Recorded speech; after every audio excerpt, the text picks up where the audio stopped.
കുറച്ച് മുന്നേ വൈറലായിട്ടുള്ള ഈ ഒരു ഐറ്റം ഒരുപാട് പേര് ട്രൈ ചെയ്തത് കണ്ടിട്ടുണ്ടായിരുന്നു. ഞാനിപ്പോഴാണ് കേട്ടോ ഇതൊന്ന് ഉണ്ടാക്കി നോക്കുന്നത്. എന്തായാലും അടിപൊളി ടേസ്റ്റാണ്. ഷെഫ് പിള്ളയുടെ ഒരു റെസിപ്പിയാണിത്. ഷെഫ് പിള്ള വൈറലാക്കിയിട്ടുള്ള ഒരു റെസിപ്പിയാണ്. അപ്പോൾ നിങ്ങളൊക്കെ ട്രൈ ചെയ്ത് നോക്കാത്തവരുണ്ടെങ്കിൽ ഒന്ന് ഉണ്ടാക്കി നോക്കിക്കോളൂ കേട്ടോ. അപ്പോൾ ആദ്യം തന്നെ ഒരു പാനിലേക്ക് 1 കപ്പ് പാൽ ഒഴിച്ച് കൊടുത്തിട്ട് ഒന്ന് നന്നായിട്ട് ഇതൊന്ന് തിളപ്പിച്ചെടുക്കുന്നുണ്ട്. ഇതുപോലെ അങ്ങ് തിളച്ച് കഴിഞ്ഞാൽ ഇനി നമുക്കിതിലേക്ക് ഹോർലിക്സിൻ്റെ പൗഡർ ഇട്ട് കൊടുക്കാം. ഞാനിവിടെ ഒരു ചെറിയ പാക്കറ്റ് ഹോർലിക്സിൻ്റെ പൗഡർ ഇടല്ലോ, അതാണ് കേട്ടോ ഇട്ട് കൊടുക്കുന്നത്.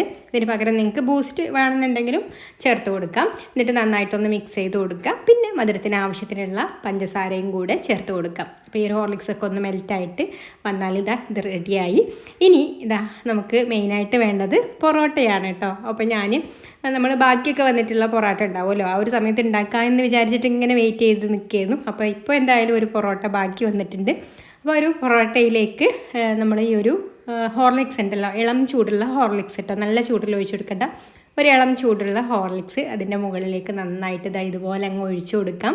ഇനി കുറച്ച് ഹോർലിക്സിൻ്റെ പൗഡറും വേണമെങ്കിൽ ഇതിൻ്റെ മുകളിൽ ഇട്ട് കൊടുക്കാം. ഇനിയിപ്പോൾ നിങ്ങൾക്ക് നട്ട്സൊക്കെ വേണമെന്നുണ്ടെങ്കിൽ അതൊക്കെ ഇട്ട് കൊടുക്കാം കേട്ടോ.